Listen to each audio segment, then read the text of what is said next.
Bata as suas asas. Atitude é uma pequena coisa que faz uma grande diferença. Clarice Lispector. Quero lhe contar a história do pássaro colorido. Havia um pássaro de plumagem elegante e colorida. Infelizmente, um dia, ele caiu numa cova profunda, amedrontado e confuso. O pássaro nota que lá de cima há pessoas olhando para ele. Com muita raiva, a ave grita com eles: "Vocês são totalmente culpados pelo que aconteceu comigo. Se vocês tivessem tampado a cova, eu não teria caído dentro dela." Como ninguém disse nada, o pássaro resolveu gritar por ajuda. "Por favor, ajudem-me, tirem-me dessa cova." As pessoas que estavam por perto olham para o fundo da cova e, vendo lá o pássaro, dizem-lhe: "Abra suas asas e voe para fora da cova." Mas o pássaro, aflito, responde: "Eu estou com medo.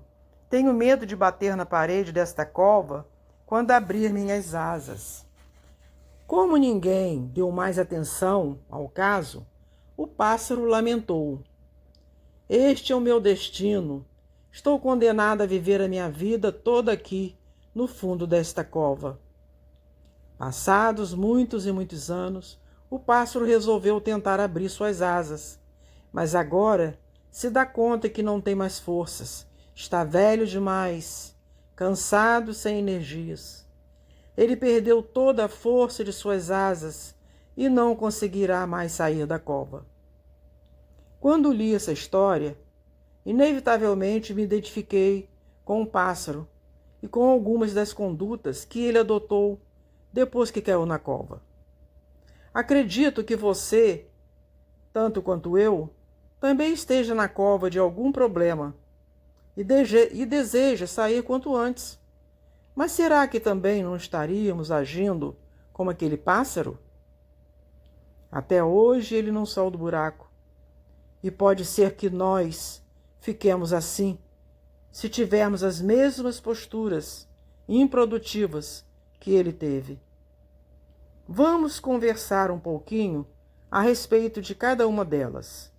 Acho que não vai doer muito. Vocês são totalmente culpados pelo que aconteceu comigo. Se vocês tivessem tampado a cova, eu não teria caído dentro dela. Em regra, esta é a primeira reação que temos ao surgir um problema conosco. Queremos encontrar os culpados, nos isentando de qualquer responsabilidade pelo ocorrido. Manifestamos raiva e de revolta contra os outros e assumimos a posição de vítima inocente, como se não tivéssemos desencadeado o problema, direta ou indiretamente.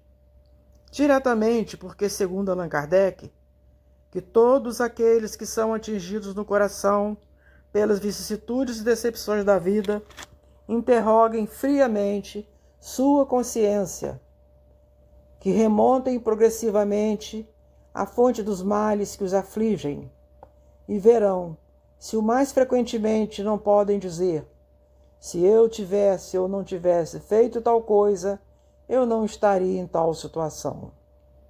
A quem, pois, culpar de todas as suas aflições, senão a si mesmos? Nós somos a fonte de onde se originaram os males que nos afligem. Não existe o acaso, tudo tem causa, e essa causa está em nós, por aquilo que fizemos ou por aquilo que deixamos de fazer. Eu me recordo de um amigo que me procurou queixando-se porque perdera uma vaga de emprego e estava muito revoltado com o acontecido. Ele dizia que a pessoa responsável pela seleção dos candidatos não tinha ido com a sua cara e acabou escolhendo uma pessoa mais jovem para a vaga.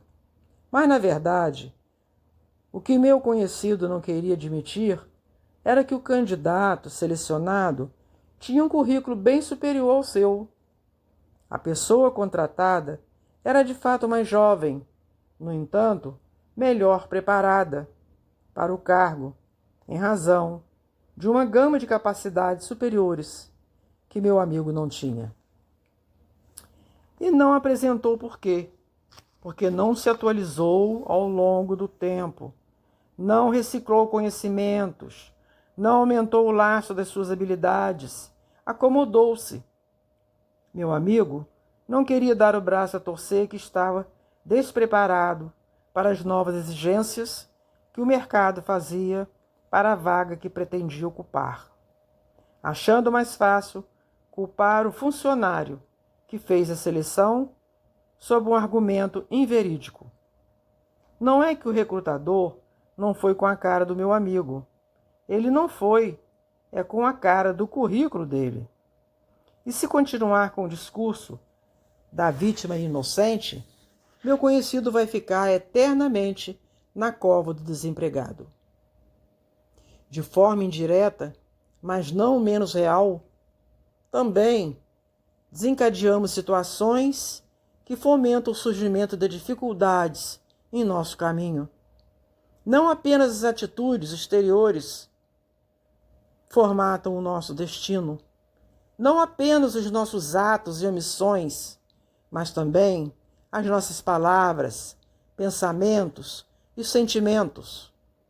Criamos a todo instante a energia que nos circunda através do que falamos, pensamos e sentimos. Essa energia será boa ou ruim, de acordo com o tipo de conduta mental e emocional que eu estiver manifestando. Energias boas atrairão situações favoráveis e energias negativas trarão problemas, dificuldades. Vamos refletir com Louis Hay. Acredito que todos, inclusive eu mesmo, somos 100% responsáveis por tudo em nossa vida, desde o melhor até o pior. Cada pensamento que temos está criando nosso futuro. Cada um de nós cria suas experiências através dos pensamentos e emoções. Os pensamentos que temos e as palavras que falamos criam nossas experiências. Diante de quaisquer ocorrências, paremos de culpar os outros e examinemos em nós mesmos as causas que nos levaram aos problemas de agora. Eles refletem as escolhas que fizemos e os padrões mentais que estamos indevidamente sustentando em nosso prejuízo. Parar de culpar os outros é assumir o poder de resolvermos os nossos próprios problemas. E isso talvez seja a grande libertação que estejamos precisando em nossa vida.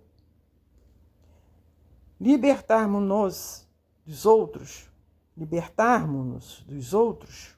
e assumirmos a responsabilidade por nós. Item 2. Por favor, ajuda-me, tire-me desta cova. Nessa segunda conduta, o pássaro simplesmente pede ajuda e espera acomodado que alguém o tire da cova. Não se dá assim conosco também? Muitas pessoas vêm à minha procura pedindo ajuda espiritual, depois de já terem passado por dezenas de médiuns, padres, curandeiros e igrejas das mais variadas. Elas gostariam que eu resolvesse seus problemas, sem que elas tenham que fazer algo por si mesmas. Elas me pedem oração, mas não oram pela resolução de suas dificuldades. Pedem-me conselhos espirituais, mas não querem se dar ao trabalho de abrir a página de um livro para compreenderem o motivo pelo qual estão sofrendo e o que é preciso ser feito para extinguir o mal que entrou em suas vidas. Vejamos a lição de Chico Xavier. Nem Jesus Cristo, quando veio à Terra, se propôs resolver o problema particular de alguém. Ele se limitou a nos ensinar o caminho que necessitamos palmilhar por nós mesmos. Isso não significa que não possamos receber o auxílio espiritual, mas a condição para que isso aconteça é que primeiramente o homem faça algo por si mesmo. Faça aquilo que está ao seu alcance, para que Deus faça a parte que o homem, por si só, não é capaz de fazer. O homem começa e Deus termina. Como disse Jesus, pede e vos será concedido. Buscai e encontrareis.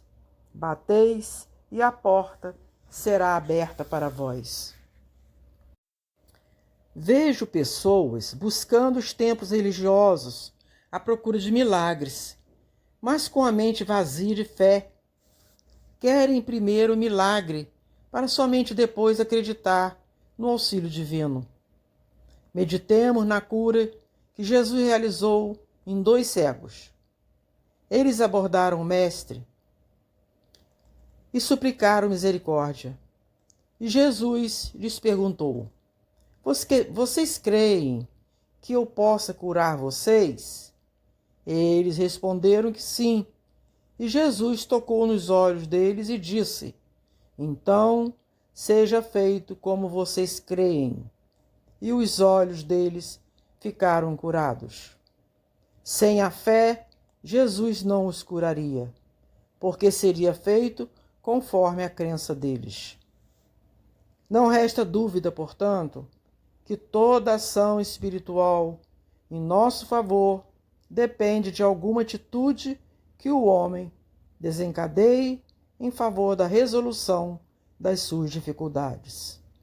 Ainda que ele não tenha condições de por si só fazer tudo o que for preciso, mas deve fazer aquilo que está ao seu alcance. O socorro espiritual opera em bases de sinergia entre o homem e as forças divinas. Peçamos socorro, sim, sem esquecermos a parte que nos compete realizar na resolução de todo e qualquer problema, a começar pela fé em nós mesmos e na fé em Deus, que a todo instante vela por cada um dos seus filhos. Item 3. Eu estou com medo. Tenho medo de bater na parede desta cova quando abrir minhas asas. Essa reação do pássaro é muito comum a nós. No contexto da história apresentada, o único jeito que o pássaro tinha para sair seria bater as asas e voar para fora do buraco. Mas ele tinha medo de se machucar quando abrisse suas asas na cova apertada.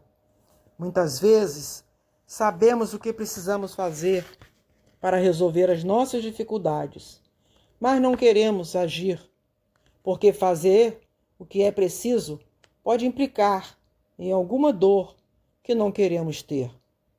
Por exemplo, alguém se descobre diabético e precisa parar com a ingestão de açúcar. Cortar o doce, de fato, é um sacrifício.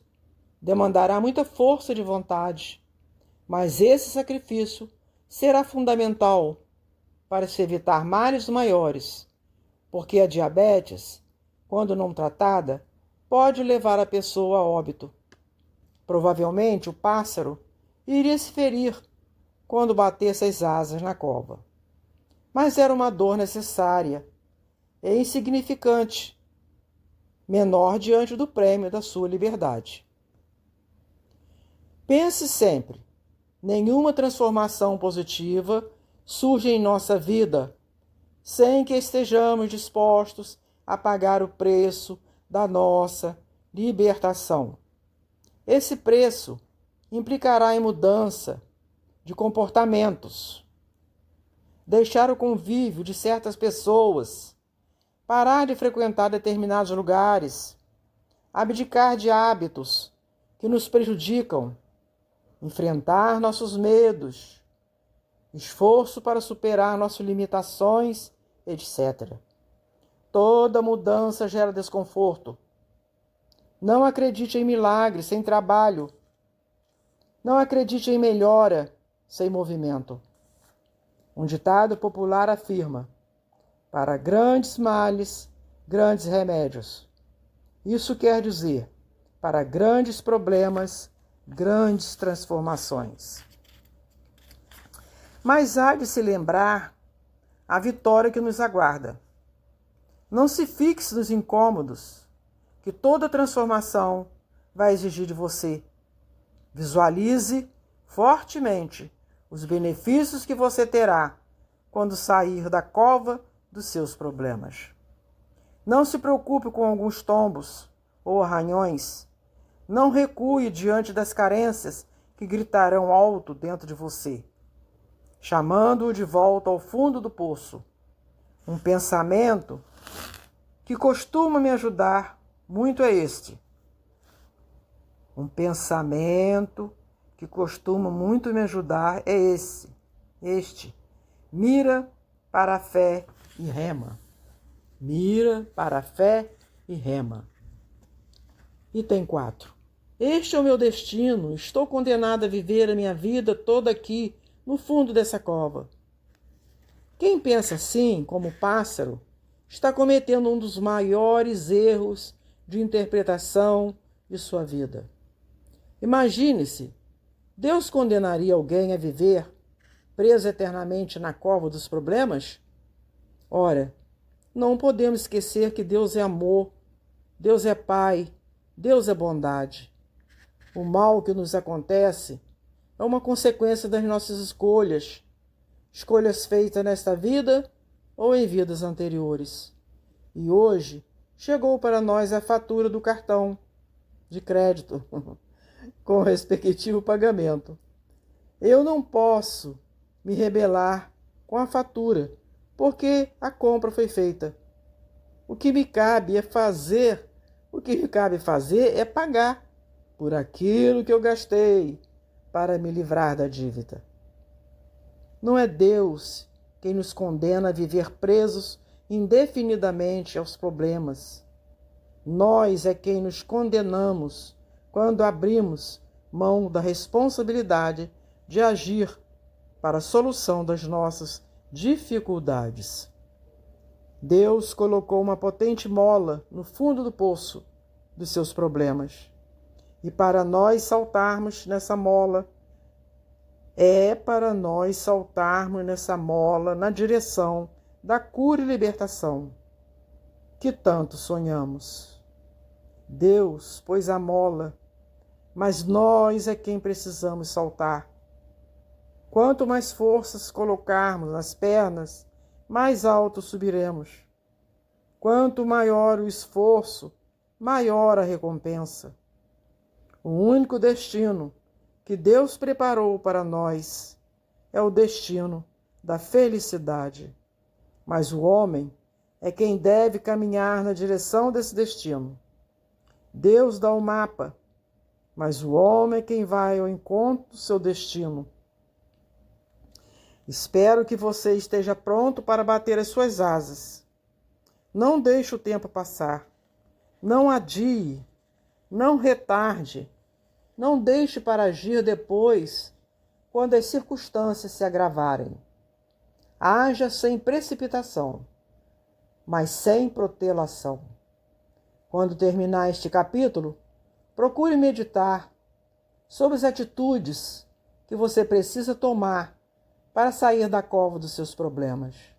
Ore a Deus, pedindo inspiração. Aponte para a fé e caminhe adiante firme no rumo dos seus propósitos de renovação. E em breve, você estará saindo do fundo do poço em direção aos dias felizes que Deus tão amorosamente deseja a você. Nunca se esqueça de que você é um pássaro lindo e colorido que foi criado para voar nas alturas e não para ficar preso no poço fundo dos seus problemas.